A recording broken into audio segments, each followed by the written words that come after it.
kita berdoa. Tuhan, berbelas kasihanlah kepada hamba-hamba-Mu ini, kepada kami semua. Kami merindukan pimpinan-Mu, kami merindukan firman-Mu berkumandang, menggerakkan pikiran kami, hati kami, keberadaan, kehendak, dan emosi kami, seluruh hidup kami. Tuhan, tolong kami supaya kami mengerti firman-Mu. Biar kami membaca dengan teliti, mendengarkan dengan seksama, merenungkannya sungguh-sungguh, sehingga hidup kami, Tuhan, tiap-tiap hari melakukan firman Tuhan ini dengan tekun dan rendah hati. Tolong kami semua, tolong hamba-Mu yang terbatas, biar dia juga boleh berbicara dalam anugerah Tuhan semata. Tuhan mengurapinya, dan Tuhan sembunyikan dia di belakang salib-Mu, Tuhan. Dan Tuhan, kiranya Engkau dimuliakan melalui firman Allah ini, dan jauhkan dari segala gangguan, dan Roh Kudus Tuhan terus menerjemahkan firman Tuhan ini dalam hati kami masing-masing. Kami siap merenungkan firman-Mu, dalam nama Yesus kami berdoa. Amin. Masih dalam keadaan berdiri. Mari kita membaca firman Tuhan hari ini. Teks perenungan kita terambil dari Lukas pasal yang ke-19 ayat yang ke-28 sampai 44. Tapi kita hanya membaca beberapa ayat saja. Dari ayat yang ke-28 sampai dengan ayat yang ke-38. Kaum wanita membaca ayat yang ke-28, kaum pria membaca ayat yang ke-29, berganti-gantian seterusnya. Mari kita mulai. Saya bacakan judul perikopnya, kaum wanita memulainya. Yesus dielu-elukan di Yerusalem.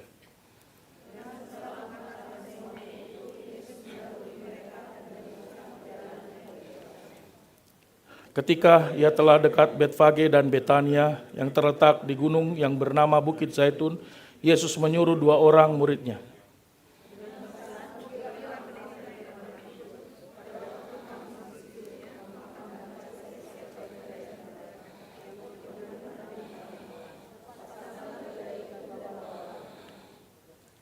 Dan jika ada orang bertanya kepadamu, mengapa kamu melepaskannya? Jawablah begini, Tuhan memerlukannya.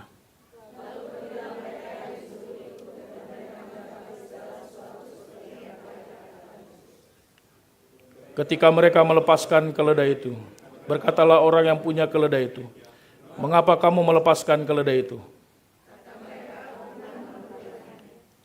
Mereka membawa keledai itu kepada Yesus, lalu mengalasinya dengan pakaian mereka, dan menolong Yesus naik ke atasnya.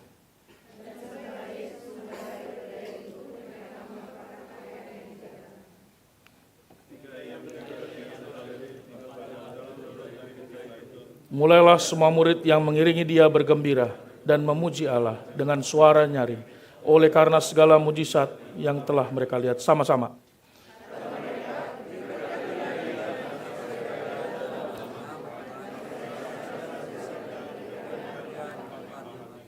Silakan duduk.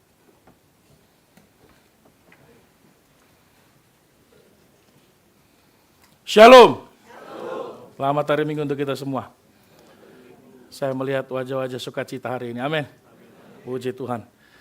Wajahnya segar, merah merona seperti bunga sakura. Kiranya foto hari ini tidak sia-sia ya. Saudara, tema kita hari ini adalah yang diikat kini dipakai Tuhan. Saudara, ada satu kisah. Sebuah biola tua di sebuah pelelangan. Saudara, kisah ini menarik sekali. Di suatu pelelangan kecil, seorang juru lelang mengangkat sebuah biola yang sudah kusam, usang, kayunya banyak baret-baretnya, senarnya beberapa sudah putus, dan ada yang longgar. Penampilannya sama sekali tidak menarik, saudara, biola ini. Dan ketika juru lelang mulai dolar, tidak ada satupun yang angkat tangan. Semua orang di ruangan itu berbisik-bisik sambil tertawa. Dan mereka memandang biola itu sambil berpikir, itu cuma barang tua. Mengapa benda seperti itu pun dilelang di tempat ini? Tidak ada gunanya. Lihat saja talinya, lihat saja bentuknya.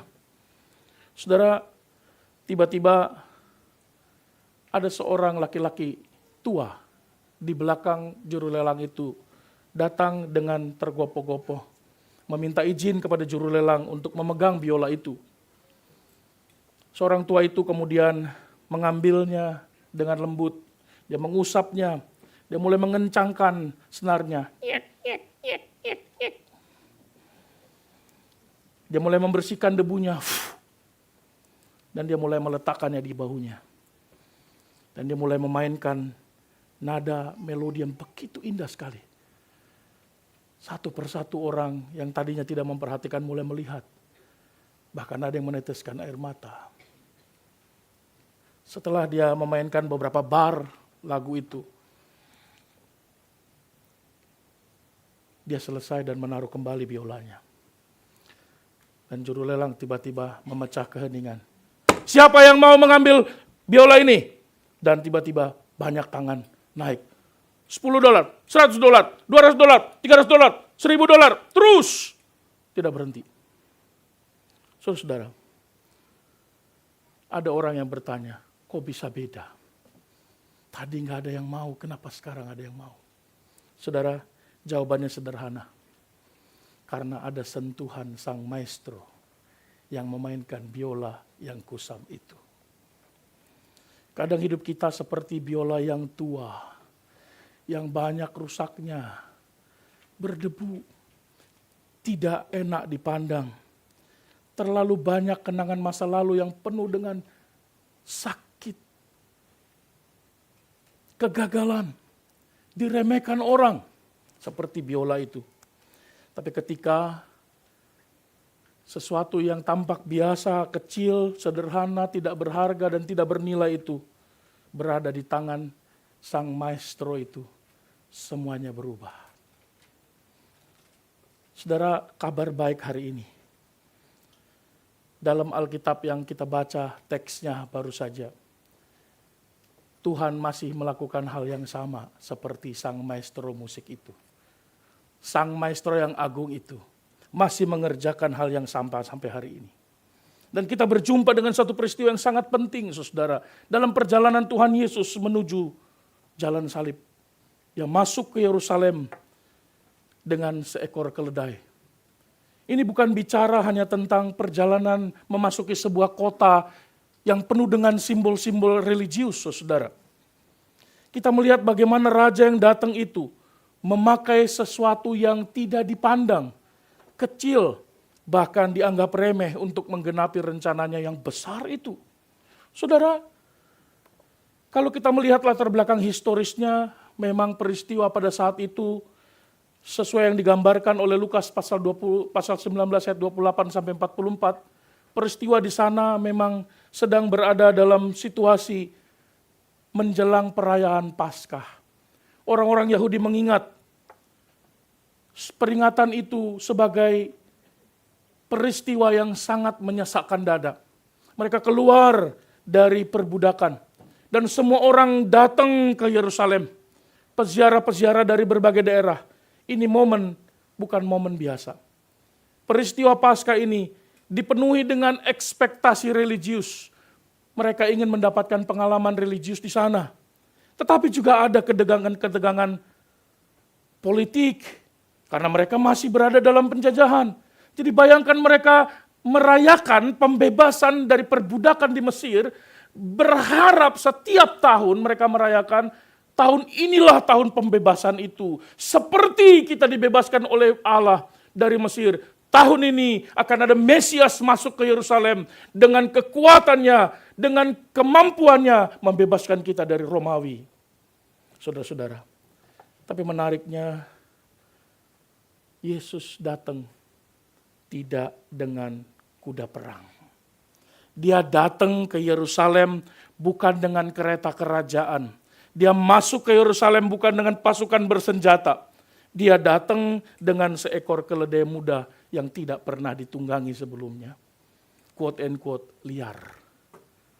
Dia datang sebagai penggenapan Zakaria pasal yang ke-9 ayat yang ke-9.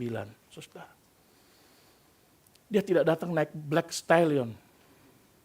Dia naik keledai yang sering kita salah sebut kedelai. Saudara, Yesus memilih seekor keledai yang terikat untuk dia pakai. Dan disitulah kita menemukan cerminan hidup kita. Saudara, karena sesungguhnya keledai yang terikat itu adalah cerminan Anda dan saya. Manusia yang berdosa itu. Yang tidak berguna, bahkan untuk dirinya sendiri. Manusia yang ketika dia disentuh oleh tangan Tuhan, justru kemudian dipakai untuk kemuliaannya. Nah, hari ini mari kita lihat perjalanan kita dalam beberapa menit ke depan. 3 pokok ini akan kita renungkan bersama-sama, saudara. Saudara, mari kita mulai perjalanan kita satu persatu. Yang pertama, saudara, teks ini mengajar kepada kita bahwa yang terikat itu harus dilepaskan. Dan yang melepaskannya tidak bisa yang terikat itu. Yang melepaskannya tidak bisa dilepaskan oleh orang yang juga terikat. Yang melepaskan orang yang terikat haruslah orang yang bebas, yang tidak terikat. Seperti seorang yang berhutang, tidak mungkin dia dibebaskan dari hutangnya oleh orang yang terikat hutang, betul? Saudara, dalam Lukas pasal 19 ayat yang ke-30, dicatat bahwa Yesus memerintahkan para murid, pergilah ke kampung di depanmu itu. Pada waktu kamu masuk ke situ, kamu akan mendapati seekor keledai yang muda dan sedang tertambat. Dan belum pernah ditunggangi. Spesifik sekali Tuhan memperhatikan keledai itu. Seperti spesifiknya dia melihat Anda dan saya, saudara. Saudara, Yesus menyuruh murid-murid untuk mengambil dan melepaskan keledai itu. Menariknya, saudara, keledai itu ada di desa di depan mereka. Keledai itu dekat sekali dengan mereka, dekat dengan Yesus. Tapi tidak ada satupun yang menggunakannya sebelumnya. Tidak ada satupun yang bisa memanfaatkannya. Dia tidak berguna, saudara. Atau kalau bahasa saya, dia tidak bisa dipakai. Keledai itu tidak berguna, useless. Kenapa? Karena dia masih terikat, saudara. Secara spiritualitas, kita seperti itu. Kita terikat oleh dosa, kekecewaan, masa lalu, kesulitan, kepahitan, ambisi-ambisi pribadi yang tidak tercapai. Karena kita harus menyesuaikan dengan realitas masa kini. Oh, jangan salah mengerti, saudara, keledai itu bukan tidak mempunyai kemampuan. Keledai itu masih muda. Saudara tahu artinya muda? Muda artinya penuh dengan kekuatan, potensial, masa depan. Orang Batak bilang madecer, masa depan cerah. Tapi ketika dia terikat, dia menjadi madelap.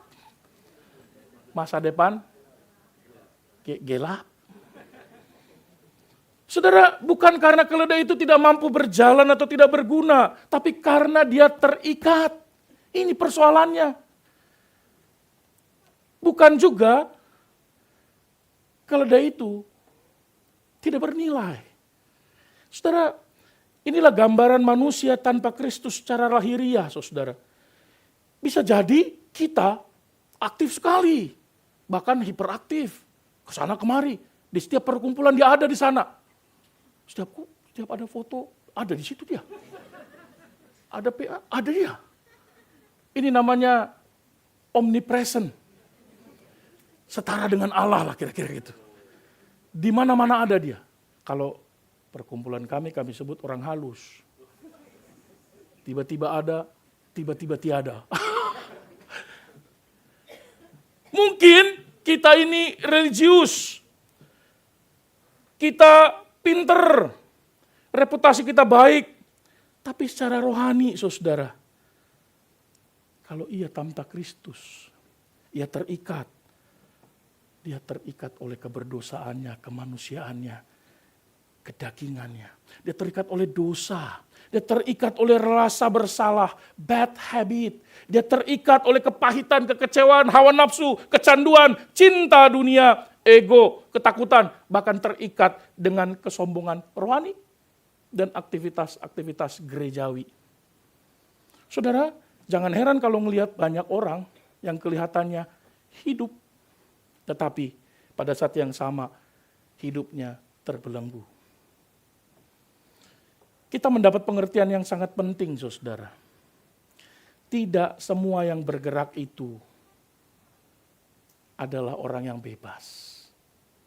Apakah dia kalau dia terikat dia tidak bisa bergerak? Bisa. Tadi bergeraknya di mana? Di situ aja. Dia nggak bisa pergi kemana-mana. Dia nggak bisa jalan jauh. Tidak semua yang bergerak itu bebas. Tidak semua yang aktif itu sudah merdeka, saudara. Tidak semua orang yang pergi ke gereja itu betul-betul terbebas dari dosa. Mungkin ada yang terikat juga dengan dosa-dosa yang terselubung. Melayani bisa jadi masih terikat kepahitan. Mulut yang sama memuliakan Tuhan. Mulut yang sama dipakai untuk memaki sesamanya. Oh banyak, saudara. Setuju? Coba pandang sebelahnya. Setuju kau rasa? Gitu. Sudah. Bahkan ada orang yang kelihatan rohani tapi hatinya masih tergila-gila dengan dunia ini. Saudara, sebelum dipakai Tuhan maka keledai itu demikianlah terikatnya. Dan begitu jugalah kita manusia, dia harus terlebih dahulu dilepaskan. Makanya Lukas 19 ayat 30, Yesus berkata, lepaskan keledai itu dan bawalah kepadaku. Kalimat Tuhan Yesus tegas sekali, saudara. Tuhan tidak berkata, lepaskan dia dari keterikatannya, tapi biarkan dia di sana. Tuhan juga tidak berkata, biarkan dia tetap terikat, yang penting pakailah dia. Bagaimana itu? Dia tidak bisa dipakai oleh Tuhan. Sebaiknya dia berkata, lepaskan dia. Apa artinya? Tuhan ingin memakai kita. Tuhan ingin memakai Anda. Ya, Anda. Yang melihat saya sekarang, Anda. Anda dan saya. Tuhan ingin memakai kita. Dan Tuhan ingin memakai kita, tapi dia ingin terlebih dahulu membebaskan Anda dan saya dari ikatan apapun yang mengikat kita saat ini. Saudara, Tuhan tidak pernah tertarik sekedar membuat kita aktif dalam kehidupan gerejawi. Karena bagi dia, kemerdekaan rohani sesuatu yang sangat mendasar sekali.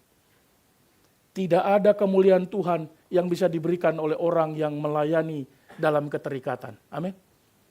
Saudara, itu sebab pelayanan tanpa kebebasan biasanya menghasilkan banyak kekecewaan, kelelahan, kepalsuan, kepahitan, kehidupan ganda. Bertopeng. Maka jangan heran kalau bilang, capek laku pelayanan ini, berhenti aja laku. Hati-hati, cek dulu, jangan-jangan kau sedang terikat. Sehingga engkau merasa lelah di dalam kehidupan melayani Tuhan.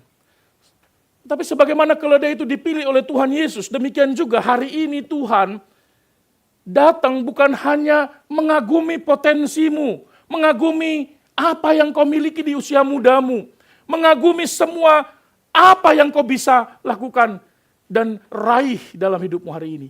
Tetapi dia datang untuk melepaskanmu. Saudara, ayat paralelnya dari Matius pasal 21 ayat yang ketiga, mari kita baca sama-sama. 1, 2, 3. Jika ada yang menegur kamu, katakanlah, Tuhan memerlukannya. Ia akan, setelah hanya ayat ini yang menjelaskan itu, dia akan segera mengembalikannya. Yesus mau bilang apa? Hati-hati menafsirkan Tuhan memerlukannya. Ini banyak orang Kristen merasa, kalau Tuhan butuh, berkati dulu dong. Makanya seringkali ada transaksi, Tuhan, kalau engkau sembuhkan saya, aku akan persembahkan hidupku. Tuhan bilang, umur tinggal seminggu lagi kok. Kalau Tuhan berkati bisnis saya akan melayani Tuhan. Saudara, kalau untuk melayani pun perlu ada suplemen rohani, suplemen berkat. Ketika berkat itu datang, dapat dipastikan kemungkinan besar engkau tidak akan melayani Tuhan. Karena berkat itu akan membuat engkau lupa, seperti engkau lupa sebelum engkau dapat berkat Tuhan. Saudara, dengan kata lain Yesus mau bilang apa? Yesus menyuruh murid-muridnya mengatakan kepada pemilik keledai itu, bahwa dia akan mengembalikan milik mereka setelah selesai menggunakannya. Ketika dia selesai, dia dikembalikan. Nah ini menariknya, waktu dia dikembalikan, apakah dia tetap jadi keledai? Tiba-tiba dia jadi harimau. Setelah dibebaskan oleh Tuhan, dia jadi apa? Tetap keledai. Dia tidak jadi keledai yang mengaum. Tetap aja dia nggak berubah. Naturnya, fisiknya mungkin tidak berubah, tetapi pasti dia lebih bernilai dari sebelumnya. Saudara kalau punya mobil, ini Pak Prabowo mau datang ini, hari ini, jam 3:30. Ya, saya dapat SMS kemarin dari Pak Yanes. Pak Prabowo mau datang Pak katanya, terus. Oke. Kalau seandainya Pak Prabowo tersasat di Shinjuku, dan Anda lewat pakai mobil, seandainya ini, lalu tiba-tiba dibilang, orang Indonesia ya? Iya Pak, Pak Prabowo ya? Boleh aku numpang ke KBRI, ke Meguro? Boleh Pak. Maka dia duduk di sampingmu dan nyetir. Wah. Dan saat itu, sesudah dia turun, engkau bungkus kursi di samping itu. Kau tulis, pernah diduduki oleh orang nomor 1 di Indonesia. Dan kau jual mobil itu ke orang Indonesia. Harganya lebih mahal atau lebih murah? Tergantung sakingnya ada nggak Pak? Lebih mahal. Karena ada orang penting di sana duduk. Keledai itu mungkin dia tetap keledai, tapi dia kembali berbeda dari sebelumnya, saudara. Keledai itu yang tadinya masih liar sebelum dia dipakai, saat dia kembali, dia siap dia pakai, dia teruji telah dipakai, memikul juru selamat ke Yerusalem. Saudara, begitulah cara kerja Tuhan yang ajaib. Dan itulah yang digambarkan oleh seluruh Alkitab. Yang kita bisa renungkan, bahkan kita bisa baca dengan jelas dalam keseluruhan Alkitab. Apa yang diserahkan kepada Tuhan tidak pernah kembali sama seperti sebelum dia diserahkan. Apa yang dipersembahkan kepada Allah akan jauh lebih baik daripada sebelumnya. Bukankah itu kesaksian Alkitab? Mana buktinya Pak? Oke, kita buktikan. Ketika Tuhan membebaskan Abraham, seorang penyembah berhala, tentu saja orang yang sesat. Lalu Tuhan panggil, Tuhan sentuh hidupnya, dilepaskan dari negerinya. Dia jadi apa? Dia jadi Abraham. Bapa dari sekelompok orang menjadi bapa dari segala bangsa orang beriman. Bapa orang beriman. Yakub, wah tukang tipu. Pemanipulasi. Pinter sih. Tuhan sentuh hidupnya bergulat dengan Allah. Jadi apa dia? Melahirkan 12 suku Israel. Saulus, sadis, teroris, kejam. Siapapun yang dia temu, dia nggak tanya, kampungmu di mana? Dia tanya, ente Kristen? Mati. Tuhan jatuhkan dia di Damsyik. Dan dia menjadi rasul yang paling agung di hadapan Tuhan. Dan paling serius mengikut Tuhan. Saudara-saudara, demikian juga hidup Anda yang mungkin hari ini terikat, hancur, penuh luka, penuh kekecewaan, penuh dosa, penuh perbuatan yang melawan Tuhan, bahkan menyakiti banyak orang. Tuhan menerima. Dan ketika dia diserahkan hidup yang penuh dengan kehancuran itu, Dia mengubahnya, menjadikannya bagi kemuliaannya. Saudara, mari kita jujur di hadapan Allah. Izin bertanya, apakah yang masih mengikat hidupmu? Apakah yang masih membelenggu hidupmu hari ini? Jangan biarkan dia terus mengikat hidupmu. Di hadapan Tuhan, berserulah minta kelepasan itu. Mintalah kepada Allah, dia akan menjadikanmu baru demi kemuliaannya. Yang kedua, saudara, ketika keledai itu dibebaskan, dia tidak dibebaskan lalu tidak berbuat apa-apa. Dibebaskan lalu dia harus dibawa kepada Tuhan. Mari kita lihat ayat yang ke-35. Firman Tuhan berkata dengan jelas, mereka membawa keledai itu kepada Yesus. Dan 36 berkata, Yesus apa? Mengendarai keledai. Wah, waktu saya merenungkan ini saudara.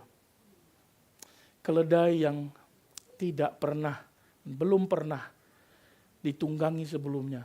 Sekarang ditunggangi oleh siapa? Yesus. Keledai yang baru dibebaskan itu saudara harus dikuasai. Harus dikendalikan. Dan seseorang pribadi harus mengendalikan hidup yang baru itu. Yang sudah dibebaskan itu. Dia tidak boleh dibiarkan menjadi liar sesudah dibebaskan. Itulah sebabnya di dalam ayat yang ke-30, keledai yang belum pernah ditumpangi atau mungkin dia tetap liar, ketika dia dilepaskan dari keterikatan, keledai liar itu perlu seorang tuan. Dia perlu dikendalikan. Karena mungkin dia terbebas hari ini, tapi naturnya perlu dibentuk oleh Tuhan. Dia perlu bimbingan dari juru selamat. Dan pribadi yang bisa mengendalikan dia, satu-satunya adalah Tuhan Yesus. Anda dan saya dibebaskan oleh Tuhan melalui pengorbanannya di kayu salib, dimateraikan oleh Roh Kudus. Itu bukan akhir segala-galanya. Tetapi itu awal dari sesuatu Tuhan membentuk hidup kita. Bukankah itu yang terjadi pada Abraham, pada Yakub, pada Saulus? Ini bagian yang sangat penting saudara, karena keledai itu tidak hanya dilepaskan, tapi juga dia harus dibawa kepada Tuhan Yesus. Dibawa kepada Tuhan Yesus untuk dikendalikan. Dilepaskan saja tidak cukup. Dibebaskan saja tidak cukup. Dia perlu mengarahkan fokus hidupnya selanjutnya sesudah dia dilepaskan. Fokusnya kemana? Sesudah dibebaskan. Ada banyak orang merasa puas, saudara, setelah dia ditebus. Ketika KKR, angkat tangan, maju serahkan hidup kepada Tuhan. Sesudah itu pulang berbuat dosa lagi. Saudara, ada banyak orang ingin bebas dari sesuatu, tapi tidak pernah sungguh-sungguh mau ingin menyerahkan hidupnya sesudah dia dibebaskan. Mereka ingin bebas dari rasa bersalah. Mereka ingin bebas dari kepahitan, kekecewaan, kekosongan, kecanduan, kehancuran. Tapi mereka tidak mau hidup di bawah pimpinan Yesus setelah dia dibebaskan.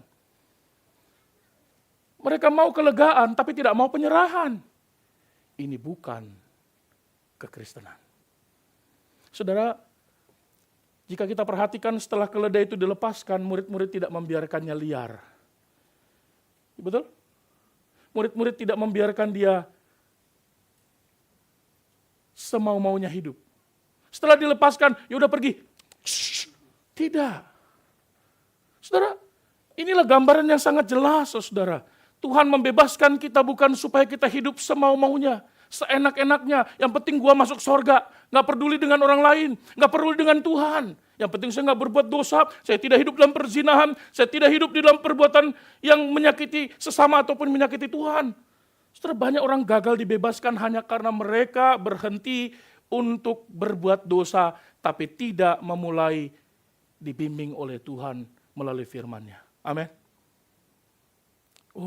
Berhenti berbuat dosa, hidup dalam pertobatan itu hal yang sangat indah dan baik, saudara. Tetapi firman Tuhan tidak berhenti di situ. Setelah bertobat, so what? Gitu loh. Harus dikendalikan oleh Tuhan. Maka tidak heran ketika seseorang dibebaskan dari kehidupan lamanya, tapi tidak mau dibimbing oleh Tuhan di dalam hidup yang barunya, yang terjadi adalah dia bebas tanpa aturan. Kebebasan sejati bukan sekedar lepas dan bebas dari belenggu. Kebebasan sejati adalah mau menyerahkan diri dalam aturan dan kendali Tuhan. Maka bebas dalam kekristenan tidak bicara hidupmu boleh apa saja. Buat apa saja, yang penting selamat. Gak heran, berbahayanya ruang hati yang kosong itu. Ketika dia terikat, dia dibebaskan. Tapi kalau dia dibiarkan liar, hati yang kosong itu mencari tuannya untuk mengisi hidup yang baru itu. Dan kalau itu dibiarkan, dia segera akan kembali kepada kehidupan lama. Nah sekarang baru mengerti kan kenapa orang yang tadinya ikut KKR, kemarin saya ikut dia KKR loh Pak. Dia bertobat nangis-nangis Pak, sampai 2 liter air matanya. Terus sesudah itu seminggu dia baik banget Pak, tiba-tiba rajin gereja Pak. Tiba-tiba dia kasih perpuluhan Pak, pelit banget, saya tahu orang itu pelitnya luar biasa. Orang permen aja Pak join. Tapi kok tiba-tiba berubah Pak, 1 minggu, 2 minggu, saya pikir nanti 2 bulan. Terus Pak, tapi bulan ketiga Pak, dia balik lagi Pak. Kenapa ya?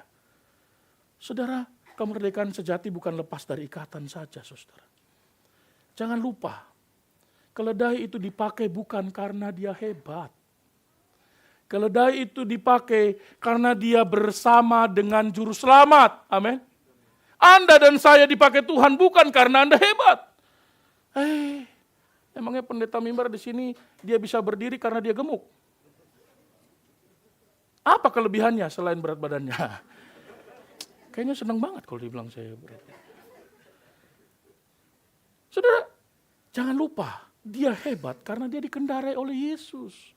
Hidup Anda bisa hebat mencapai sesuatu yang tidak pernah kita bangga, tidak pernah kita pertimbangkan sebelumnya, apa yang tidak pernah dilihat mata, tidak pernah didengar oleh telinga, tidak pernah dipikirkan dalam hati, itu yang kita alami. Amin. Oh, kalau kita lihat kembali ke belakang hidup kita ya, hanya anugerah Tuhan yang menyertai kita itu. Amin. Saudara, ada satu kisah, kemarin muncul di beranda saya. Beranda mana? Beranda rumah. Media sosial dong. Gini-gini main Instagram juga gua. Salah-salah lagi ya. Saudara, muncul di beranda itu Presiden Trump. Presiden Trump dia bilang, you know what, saya mencintai negara ini seperti diri saya sendiri. Maka saya menemukan pulpen presiden itu harganya $100.000. Tapi gak mau keluar tinta. Sesudah tanda tangan kasih. Padahal harganya bisa lebih murah. Maka dia pesan pulpen yang baru yang harganya $20, saudara. Lalu dia kasih label President of the United States of America. Pakai emas, karena dia suka emas. Bahkan dikasih tanda tangannya di pulpen itu. Untuk tanda tangan dikasih tanda tangan. Bebas mah kalau dia mau, Trump mah bebas. Beritanya adalah pulpen yang murah itu bukan tergantung karena murahnya atau mahalnya. Pulpen yang $20 itu dipakai untuk menandatangani kontrak billions dollar. Tapi bukan berarti pulpennya yang penting kan? Siapa yang megang pulpennya? Betul. Kalau saya yang megang pulpennya, pilot. Merek pilot maksudnya. Tahu kan? Masih ya sampai sekarang. Saudara, pena murah bisa menulis surat yang sangat mulia sekali. Pena yang murah bisa menjadi puisi yang indah di tangan seorang pujangga. Pena yang mahal, $1.000-2.000, kalau hanya ditaruh di laci, dia nggak menghasilkan apa-apa. Pena yang mahal, kalau di tangan orang yang tidak mengerti, dia hanya dipakai untuk korek telinga. Pena yang mahal tidak menghasilkan apa-apa kalau dia hanya dipajang, saudara. Saudara, begitu juga hidup kita. Nilai hidup kita tidak terutama ditentukan oleh diri kita. Nilai hidup kita tidak pertama-tama ditentukan oleh pengalaman kita. Nilai hidup kita ditentukan bukan karena latar belakang kita, tapi di tangan siapa kita berada. Amin. Nilai hidup Anda dan saya bukan di tangan temanmu yang selalu nyinyirinmu. Bukan. Nilai hidup kita ada di dalam tangan siapa kita berada, yaitu tangan juru selamat kita, Yesus Kristus. Perlu diingat, keledai itu tidak menjadi mulia karena dirinya istimewa. Apa istimewanya? Orang belum pernah dipakai. Nggak teruji kok. Masih muda. Belum pernah memikul beban. Dia tidak menjadi berarti karena ia dilepaskan saja. Tapi karena dia dibawa kepada Yesus, menyerahkan dirinya, dan dia dikendarai oleh Kristus. Saudara, ini sangat penting karena banyak orang Kristen percaya dengan mitos rohani. Emang ada Pak mitos rohani? Banyak. Mitos rohani adalah saya bisa dipakai Tuhan kalau saya lebih pinter, baru saya bisa dipakai Tuhan. Mitos rohani adalah kalau saya lebih suci, lebih hebat, Tuhan baru bisa pakai saya. Makanya ada banyak orang ketika diajak pelayanan, ayo pelayanan, ntar Pak saya masih hidup dalam dosa. Sampai Tuhan Yesus datang kok masih hidup dalam dosa. Kapan kau melayani? Ntar Pak, saya masih belum bisa apa-apa, belum tahu apa-apa. Ya ketika kau sudah tahu apa-apa, udah mau mati. Iya kan? Belum enggak? Itu mitos rohani, saudara, mitos kualifikasi itu. Tunggu sempurna dulu Pak, baru saya bisa dipakai Tuhan. Berhentilah mempercayai mitos-mitos rohani itu. Tuhan memakai siapapun termasuk keledai yang tidak berpengalaman. Yang tidak punya pengalaman memikul beban. Tapi bagaimana Pak kalau saya, apakah saya mungkin dipakai Tuhan? Saya banyak beban. Lupa ya ayat yang berkata, belajarlah memikul kuk, kupasang. Pikulah kuk yang kupasang itu ringan. Terus gimana Pak kalau saya letih, lemah? Marilah datang kepadaku. Yang letih, lesu dan berbeban berat, aku akan memberikan kelegaan kepadamu. Berat, sulit, tidak mampu, itu bukan tergantung kekuatanmu. Tetapi tergantung bersama siapa engkau berada. Amin. Saudara, jelas sekali bahwa orang yang dipakai Tuhan, kemuliaannya tidak terletak pada dirinya, tapi pada siapa yang memakainya. Raja yang agung itu yang menggunakannya. Saudara, Tuhan tidak sedang mencari orang yang mengesankan. Banyakan orang yang mengesalkan daripada mengesankan. Tapi Tuhan tetap memakai orang yang paling menyebalkan di alam jagat raya ini. Yang tidak disukai oleh manusia, bahkan Tuhan memakainya. Sehingga setiap orang bisa memandang Tuhan melaluinya. Saudara, jika hidup kita di tangan Yesus, hidup yang sederhana sekalipun, pekerjaan yang engkau pikir, aduh saya sih cuma kensuse Pak, saya cuma perawat Pak, kerja di panti jompo Pak, so what? Kenapa rupanya? Apakah Tuhan tidak bisa memakaimu?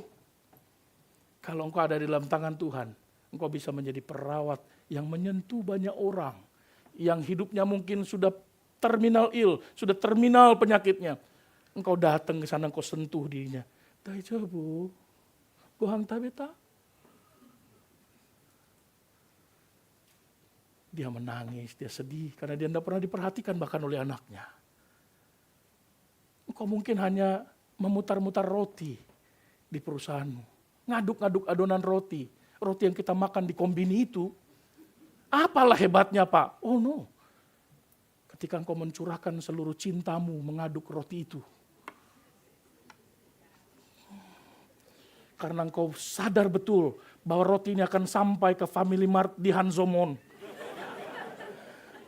Dan jemaat akan memakannya. Dan mereka memakannya dengan penuh rasa syukur. Enak sekali roti ini. Enak bukan karena resepnya. Karena ada tangan-tangan yang penuh cinta mengolahnya.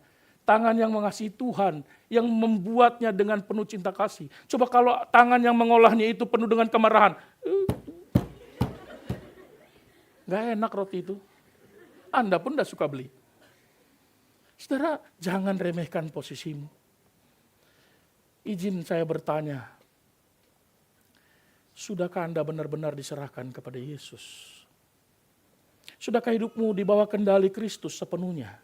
Ataukah engkau masih berkata, Tuhan, aku serahkan hidupku seluruhnya, tapi bagian keuangan jangan dulu Tuhan. Aku lagi butuh buat persiapan menikah. Tuhan, boleh pakai hidupku, tapi karir nanti dulu Tuhan. Bisnis nanti dulu Tuhan. Tuhan tidak mencari sebagian hidupmu. Tuhan menginginkan seluruh hidupmu. Amin. Yang terakhir. Yang pertama tadi apa? Yang terikat dilepaskan. Yang dilepaskan dibawa kepada Tuhan. Ketiga. Yang dibebaskan kini menjadi alat kemuliaannya. Saudara, di dalam ayat yang ke-35b sampai 36 dicatat murid-muridnya mengalasinya dengan pakaian mereka dan menolong Yesus naik ke atasnya. Dan sementara Yesus mengendari keledai itu, mereka menghamparkan pakaian mereka sendiri di jalan di mana Yesus mengendarai. Saudara, inilah puncaknya. Keledai itu yang tadinya terikat, nggak terpakai, useless, menyia-nyiakan hidupnya dalam keterikatan. Dia dipakai. Dia mendapat kehormatan luar biasa. Dia membawa Yesus masuk ke Yerusalem, tempat yang begitu religius itu. Saudara, apa artinya? Tuhan sanggup mengubah hidup siapapun yang tadinya terikat menjadi kendaraan kemuliaannya. Keledai itu tidak pernah berkhotbah. Pernah lihat keledai berkhotbah? Keledai itu tidak pernah bikin mujizat. Air menjadi anggur. Keledai itu tidak pernah memimpin pujian. Sudah bayangkan kalau keledai ini memimpin pujian di sini. Apa yang dia bisa? Sudah banyak orang berpikir dipakai Tuhan berarti dikenal, disorot, berdiri di depan, spotlight lampu besar, panggung yang besar. Tidak. Dipakai Tuhan berarti ketika kita membawa hidup kita kepada Tuhan, justru kita membawa Kristus supaya berjumpa dengan banyak orang. Dan ketika banyak orang melihat Kristus yang ada pada kita, yang kita bawa itu dalam hidup kita, semua orang akan bersuka cita dan berkata, Hosana bagi Raja. Amin. Ketika orang melihat Anda, apa yang mereka teriakkan? Kurang ajar datang. Atau orang berkata, terpujilah Tuhan yang mengubahkan dia yang begitu jahat menjadi baik. Terpujilah Tuhan. Saudara, mereka seharusnya melihat kasih Kristus. Mereka seharusnya melihat anugerah Tuhan yang mengubahkan kita. Itulah keledai itu. Saudara, apa yang dilihat orang ketika kita membawa Kristus? Ada satu kisah di sekolah minggu. Guru sekolah minggu bercerita tentang keledai ini. Ketika Yesus menunggang keledai masuk ke Yerusalem, keledai itu mengira segala sesuatu tentang dia. Everything is about her, dirinya. Ketika dia mulai datang, dia lihat, semua orang menyambut saya. Wih, bayangkan, gile, dia makin semangat. Karena setiap orang menaruh bajunya di lantai, di tanah, di jalan-jalan. Tentu saja mereka sangat mencintai saya. Bahkan tidak membiarkan kaki saya kotor kena lumpur sampai harus ditaruh pakaiannya. Aku jadi superstar. Dia lupa siapa yang dia bawa. Rasa hormat itu bukan untuk keledai. Kita tahu keledai itu setelah sampai Yerusalem tidak pernah lagi disebut kisahnya. Tidak terdengar kabarnya.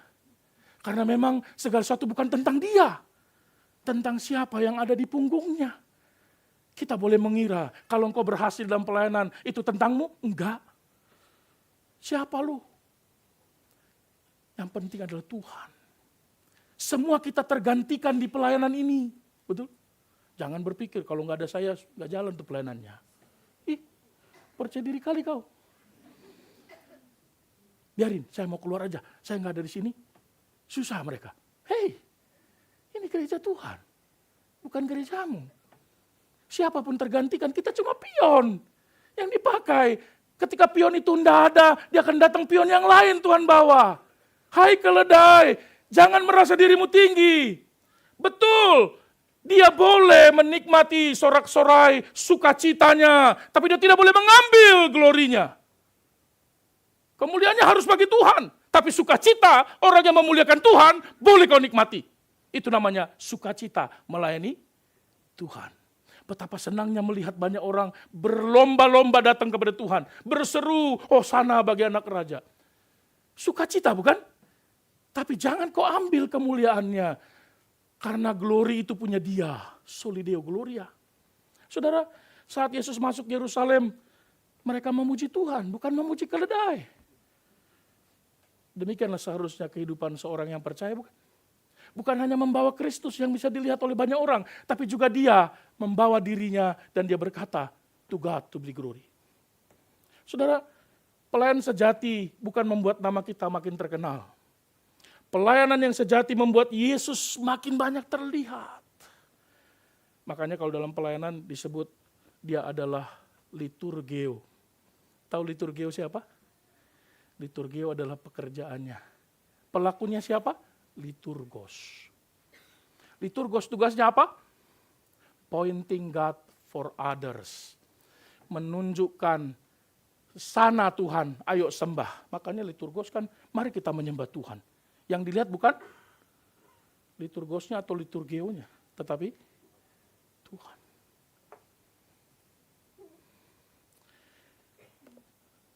Saudara, kalau Anda naik kereta cepat, Shinkansen, biasanya kalau mau ke Osaka duduk sebelah kanan. Supaya bisa lihat Fuji Mart, Gunung Fuji. Ketika di Shinkansen sambil makan, lalu lihat ke jendela. Adakah penumpang yang berkata, "Kirei desu ne, ga kono garase." Itu pasti gila. Bersih banget ya kacanya. Tetapi dia tidak pernah menyebut kacanya lebih penting. Tapi melalui kaca itu dia melihat, wow, Gunung Fujinya keren banget. Kaca itu adalah Anda dan saya. Ketika orang melihat Anda dan saya melayani, orang tidak berkata, hebat ya dia. Itu sama berkata, kacanya bersih banget. Orang akan berkata, Tuhan hebat ya memakai dia. Saudara, Tuhan memanggil kita bukan untuk menarik perhatian bagi kita, tapi membawa Tuhan diperhatikan oleh banyak orang. Demikian pula kita tidak dipanggil untuk menjadi pusat perhatian. Kita dipanggil untuk menjadi jendela yang bersih, supaya orang bisa melihat dengan jelas keindahan itu. Keindahan Kristus yang mengubahkan dan membentuk hidupmu. Tapi kalau hidup kita tidak terlalu bersih, karena kita tidak mau diserahkan kepada Tuhan, tidak mau dipimpin oleh Tuhan, hidup kita penuh dengan debu, maka keindahan apa yang kau harapkan bisa dilihat oleh orang dalam diri? Saudara, mari kita belajar, saudara. Siapa yang menjadi pusat perhatiannya? Siapa yang menjadi pokok perhatiannya? Yesuskah? Atau kita? Yesuskah? Atau Anda? Saudara, mari kita bertanya dengan jujur di hadapan Tuhan. Kesimpulan kita hari ini apa? Saudara, kehidupan Kristen itu, kehidupan yang ditebus itu, kehidupan yang telah dilepaskan, dibawa kepada Kristus itu, kita belajar dari keledai yang masuk ke Yerusalem. Keledai yang terikat adalah gambaran hidup kita. Keledai yang tadinya terikat kini dibebaskan. Dia dibebaskan, dilepaskan dalam anugerah Allah yang memanggilnya, menjemputnya ke tempat dia mana dia berada terikat. Dan dia dibawa kepada Allah. Dia diserahkan kepada Tuhan. Dia menyerahkan dirinya, dikendalikan oleh Kristus dengan penuh kesadaran. Pakai aku Tuhan, gunakan seluruh hidupku. Pakailah seluruh tenagaku.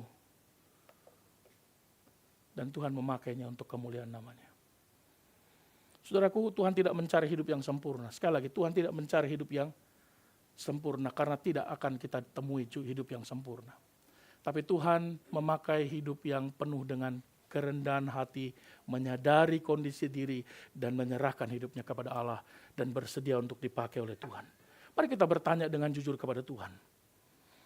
Mari refleksikan secara pribadi. Hari ini apa yang masih mengikat saya?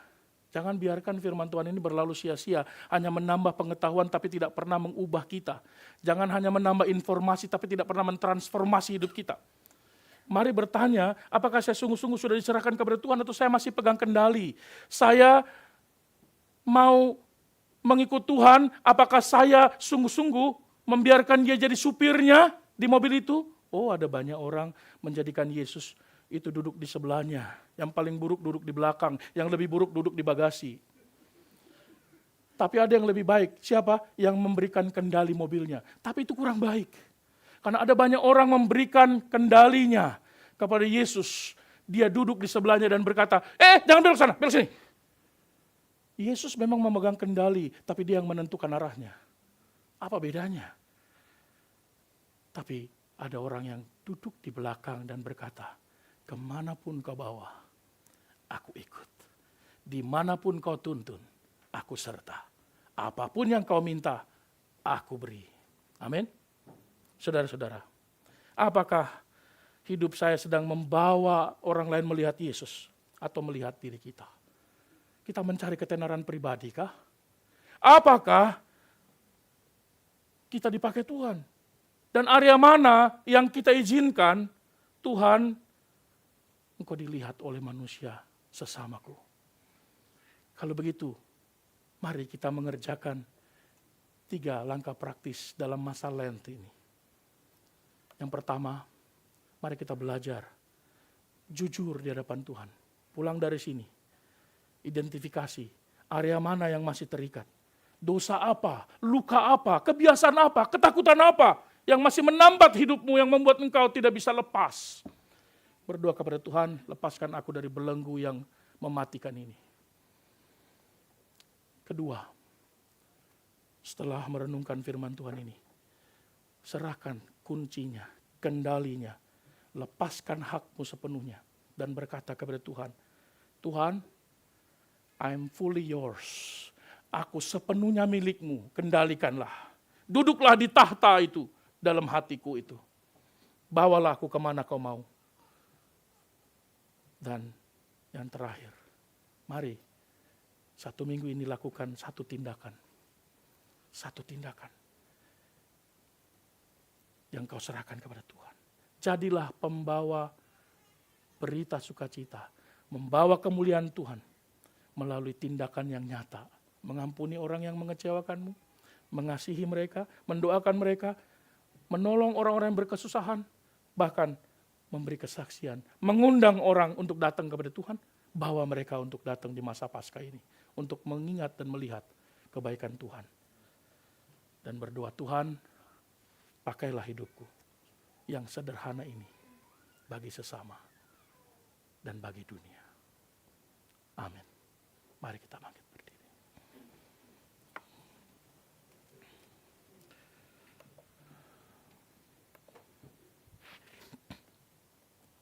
Mari kita berdoa kepada Tuhan.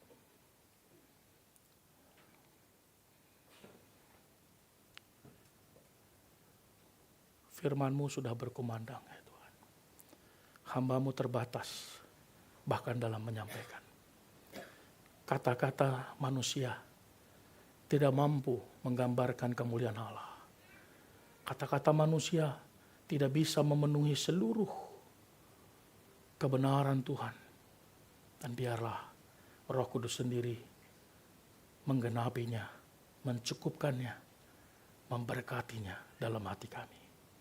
Sehingga firman itu seperti benih yang subur, ditaruh dalam hati yang gembur, yang siap untuk menerima benih firman Tuhan dan bertumbuh, berbuah, memuliakan Tuhan.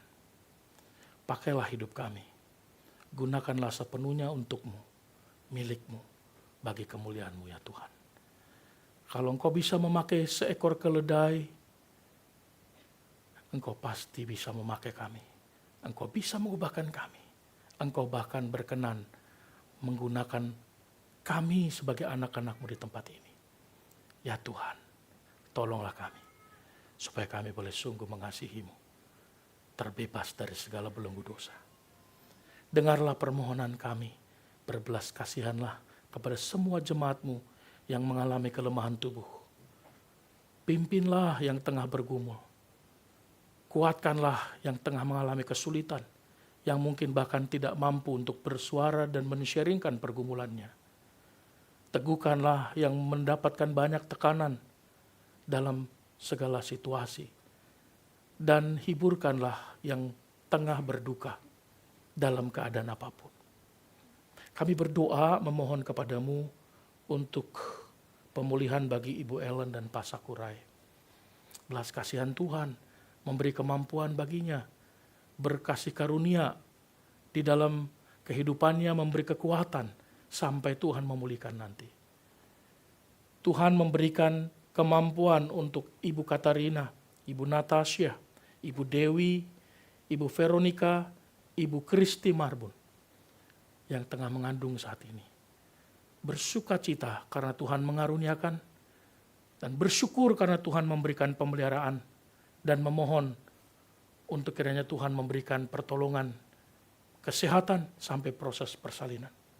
Kami berdoa untuk Indonesia di tengah bencana yang masih terus harus dikerjakan proses pemulihannya. Mohon Tuhan menolong mereka juga. Bantuan-bantuan dari G3 sudah tiba di beberapa tempat di Indonesia. Kiranya mereka boleh sedikit dihiburkan, ditolong melalui persembahan-persembahan ini. Dan banyak orang kiranya boleh turut campur untuk menolong seluruh orang yang berkekurangan. Kami berdoa untuk Presiden, pemimpin negara kami yang akan berkunjung ke Jepang. Tuhan pimpinlah selama kunjungan di sini. Boleh menikmati sukacita, boleh memampukannya, memikirkan kepentingan bangsa dalam proses diplomasi. Tuhan memberkatinya seluruh rombongan. Bahkan Tuhan memimpin untuk boleh terus menjadi alat Tuhan di tengah-tengah bangsa Jepang ini. Tuhan menyertai keamanannya dan Tuhan memeliharakan juga dunia yang tengah bergejolak dalam perang. Tuhan belas kasihan Tuhan bagi korban-korban perang yang tidak mengerti dan tidak memahami mengapa mereka harus mengalami kesulitan. Tuhan ubahkan para pemimpin dunia yang keinginannya hanya mau menyakiti, menghancurkan. Tuhan tolong mereka supaya mereka melihat kehendak Tuhan dan boleh mengasihi orang-orang yang begitu sulit dan menghentikan perang. Kami berseru kepadamu. Kami berdoa menyerahkan semua saudara yang berulang tahun hari ini.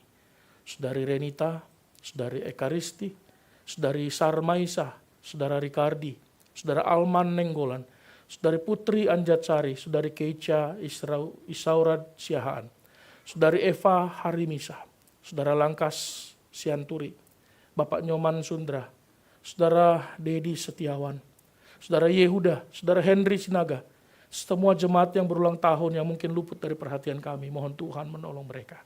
Memberikan kekuatan kemampuan dalam menapaki usia yang Tuhan percayakan bagi mereka.